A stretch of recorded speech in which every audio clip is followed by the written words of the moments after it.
ছোট ভাই আমার, বোন আমার, প্রতিজ্ঞা করো, বাপ মরবে, মা মরবে, ভূমিকম্প হবে, সিডর হবে, এই পৃথিবী লন্ড ভন্ড হয়ে যাবে, বেঁচে আছি মানি ফজরের 2 পড়তেই হবে।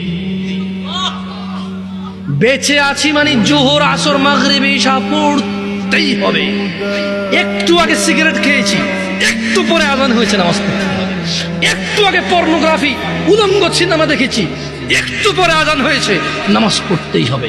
ঘুমের মধ্যে কাপড় চোপড় নষ্ট হয়েছে, মা জানে, বাপ জানে, ভাবি জানে, বোন জানে, সবাই জানে। এখন গোসল করলে সবাই বুঝবে কেন গোসল করছো। সবাই বুঝলে বুঝুক, না বুঝলে নাই।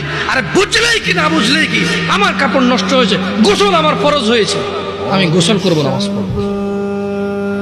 রাতে আমার ঘুম আসে নাই, বন্ধু বান্ধবের পাল্লায় পড়ে সারা রাত বসে বসে উলঙ্গ ছবি দেখেছি, যা অত্যন্ত ঘৃণিত এবং যা আমার জীবনকে তছনছ করে দেবে, যা আমার জীবনের বরকত নষ্ট করে দেবে, যা আমাকে লাঞ্ছিত অপমানিত করবে, এমন অপরাধে লিপ্ত ছিলাম। কারণ এই জানাবে বিচার যে করবে, যে জানার সাথে জড়িত, সে অপদস্থ হবেই হবে।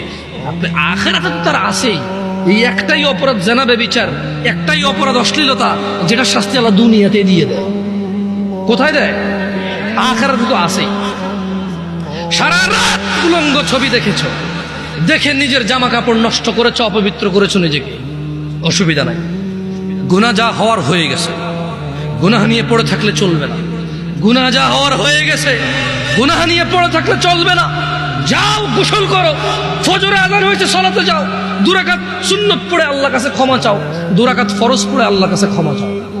আর দেখবা না, প্রতিজ্ঞা করো। আবার দেখে ফেলেছো, অসুবিধা নাই, জোহরে আযান হয়েছে, যাও মসজিদে যাও, গোসল করো, 2 রাকাত নামাজ পড়ো, আল্লাহর কাছে ক্ষমা চাও, প্রতিজ্ঞা করো। আর দেখবা না। আবার দেখে ফেলেছো, অসুবিধা নাই, পরের ওয়াক্ত আযান হয়েছে, যাও মসজিদে যাও। কারণ মনে রাখবা, সকল অপরাধ গুনাহ, নামাজ যদি ছুটে যায় কুফরিয়া শিরকি হয়ে যাবে, ছাড়া যাবে না নামাজ। আমি কি বুঝাইতে পেরেছি? তোমরা কি, আমি যে জন্য আসছি, আমি কি তোমাদেরকে কোনো মেসেজ দিতে পারছি? পারছি তো? তাহলে এবার আমি বিদায় নেই।